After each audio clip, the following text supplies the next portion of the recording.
எப்பவும் போரிங்காக இட்லிக்கு சட்னி சாம்பார்னு செய்கிறீங்களா? இன்றைக்கி நம்ம கேப்சிகம் கிரேவி செய்யலாம். கடாயில் 2 ஸ்பூன் அளவுக்கு எண்ணெய் விட்டுக்கோங்க. 4ஆ வெட்டிய வெங்காயத்தை இந்த மாதிரி க்யூபாக எடுத்துக்கோங்க. ஒரு குடை மிளகாய் சேர்த்துக்கோங்க.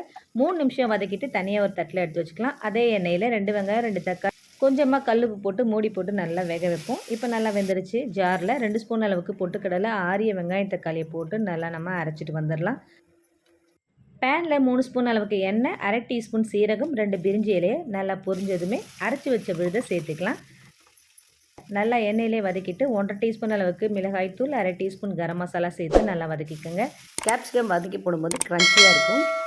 1 டம்ளர் தண்ணி, 1/4 ஸ்பூன் அளவுக்கு மஞ்சள்தூள் சேர்த்துக்கோங்க. கூடவே கல்லுப்பு 1 டீஸ்பூன் அளவுக்கு சேர்த்துக்கலாம்.